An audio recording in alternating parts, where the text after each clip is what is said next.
Esto es Incandescente, el podcast para mujeres que quieren crecer sin pedir permiso. Yo soy Candy FG y te leo los artículos que publico para mi comunidad. Convertimos las ideas en acción y con cero paja. Si prefieres escuchar mientras caminas, vas en el transporte o haces 1000 cosas a la vez, este espacio es para ti. Ponte cómoda o sigue en movimiento, que aquí venimos a brillar juntas.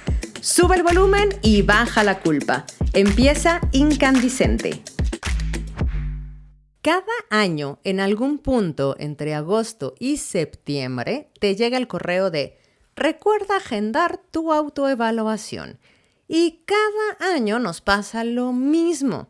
Nos sentamos frente a la pantalla en blanco y empezamos a escribir como si estuviéramos justificando por qué no nos deberían correr.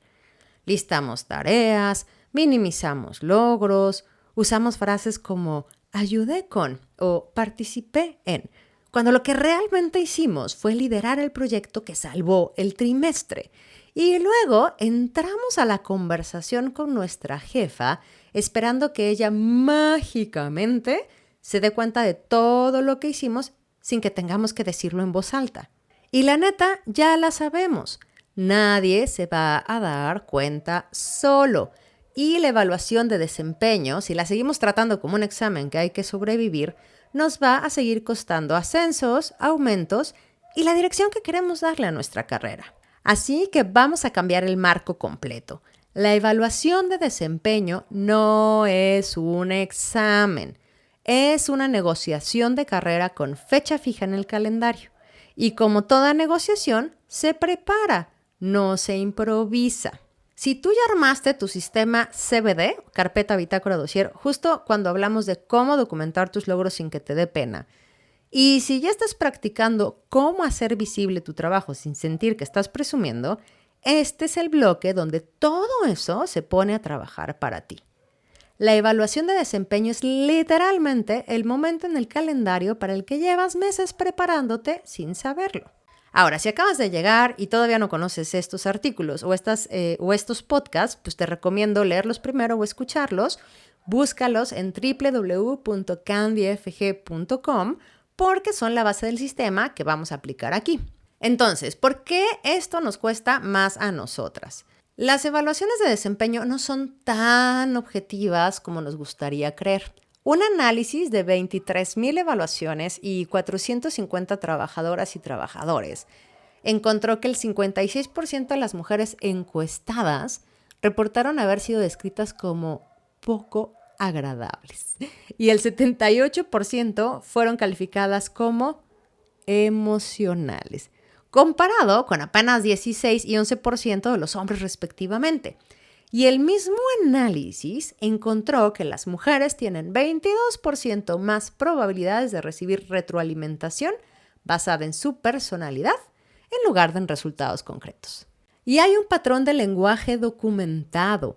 Las evaluaciones de mujeres tienden a usar palabras que destacan el esfuerzo, como trabajadora, dedicada, mientras que las de los hombres usan palabras que destacan la capacidad innata, innovador, brillante, y palabras como abrasiva, agresiva o demasiado intensa, que es mi favorita, pues aparecen casi exclusivamente en evaluaciones de mujeres, porque agresivo en la evaluación de un hombre generalmente se lee como fortaleza. Y cuando la retroalimentación sí es crítica, también es distinta porque las mujeres tienen 1.4 veces más probabilidades de recibirla en forma subjetiva en lugar de forma objetiva, algo que contribuye entre el 30 y el 50% de la brecha de género en promociones. Hay otro factor que jugamos en contra de nosotras mismas, aunque tenga raíz en el sistema, la autoevaluación. Ya lo vimos cuando hablamos de documentar tus logros. Las mujeres tendemos a evaluarnos de manera menos favorable que los hombres ante tareas idénticas, incluso cuando nuestro desempeño es superior. Un estudio de campo en una firma multinacional de servicios financieros lo confirma desde otro ángulo. Una falla técnica que impidió a los gerentes ver las autoevaluaciones de su equipo antes de calificarlos durante un año completo reveló que las mujeres se calificaban consistentemente más bajo que los hombres y las mujeres de color aún más bajo que el resto. ¿Por qué nos calificamos más bajo si no es porque rindamos menos? Pues porque anticipamos el costo social de promocionarnos. Esa misma tensión es la que trabajamos cuando hablamos de cómo hacer visible tu trabajo sin que se sienta como presumir. No es falta de confianza, es una respuesta aprendida ante un sistema que nos penaliza si nos movemos diferente. El dato más reciente de McKinsey y Lean confirma el cuadro completo. En 2025, por primera vez en la historia del estudio, apareció una brecha medible entre cuánto aspiran a ser promovidas las mujeres comparado con los hombres, que fue 80% contra 86%. Y esa brecha desaparece por completo cuando ambos reciben el mismo nivel de apoyo de sus jefas y sus colegas senior. Y no es que no queramos crecer, es que recibimos menos apoyo que hace que valga la pena querer.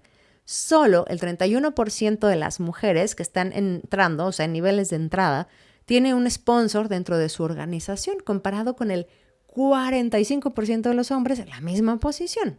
Así que llevamos años entrando a esta conversación en desventaja estructural, no por falta de desempeño. Y la única forma de compensar eso es llegar con evidencia tan sólida que la conversación tenga que moverse del terreno de la opinión al terreno de los datos.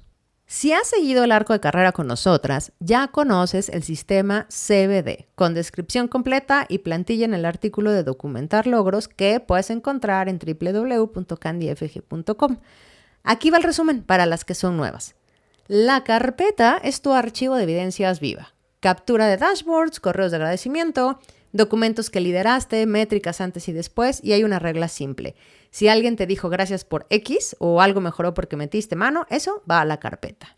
La bitácora es tu lista viva de logros, organizada con una estructura mínima. Fecha, contexto, qué hiciste, impacto y evidencia.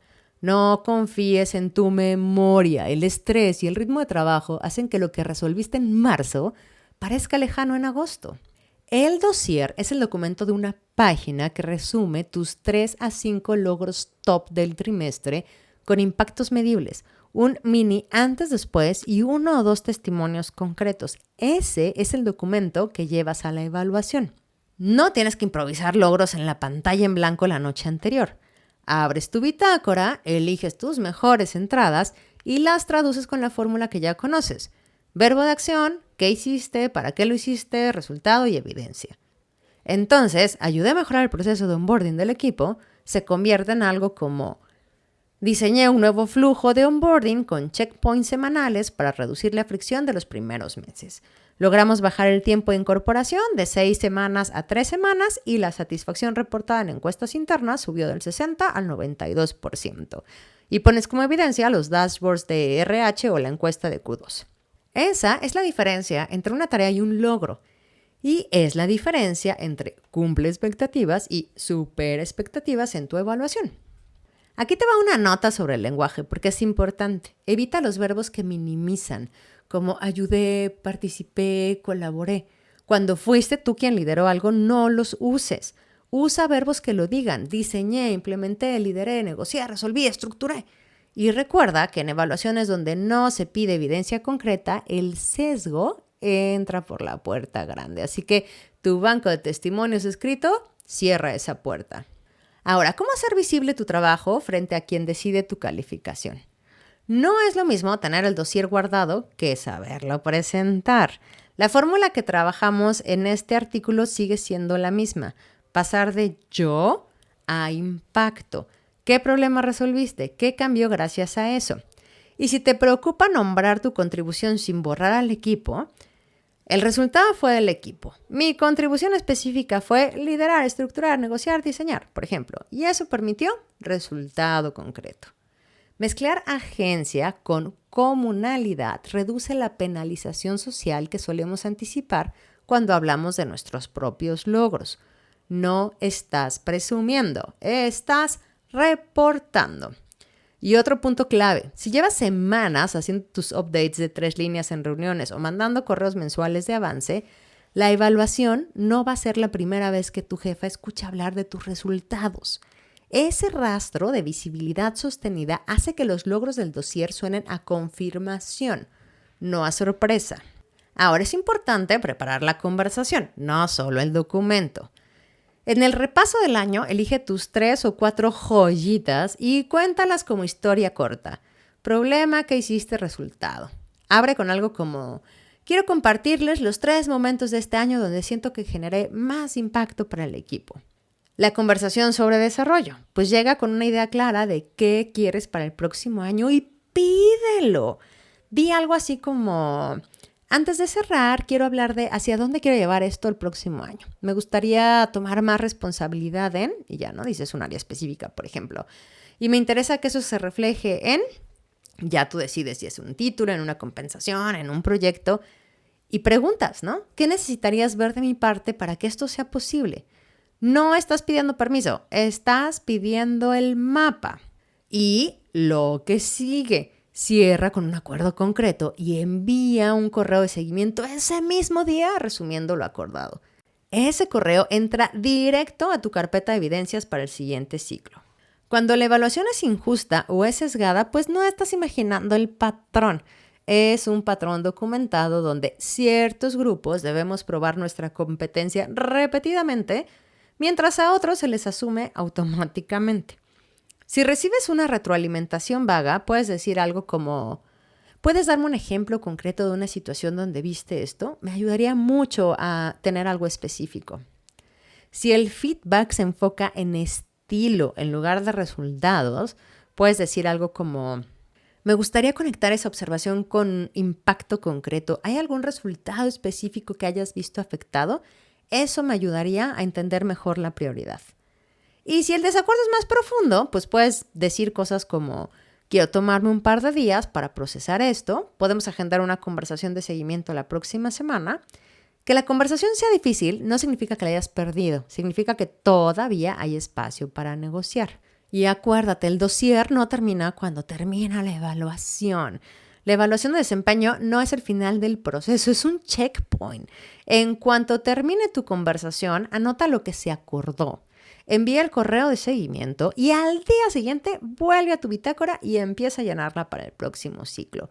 Las mujeres que llegan a estas conversaciones con menos ansiedad no son las que tienen menos logros, son las que llevan meses construyendo el caso.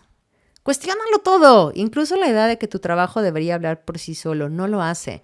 Pero tú sí puedes hablar y puedes hacerlo por ti misma con un sistema, con visibilidad y con evidencia. Y si quieres ver las referencias de este artículo, quieres ver los guiones que vimos o quieres los enlaces a los artículos que te comenté antes, vete a la página a www.candyfg.com. Si este episodio te encendió una idea, no la dejes sola. Ponla en acción hoy mismo. Compártelo con otra mujer que necesite escucharlo y busca más información en www.candyfg.com. Sígueme en redes como @concandyfg. Súmate a la comunidad porque juntas brillamos más.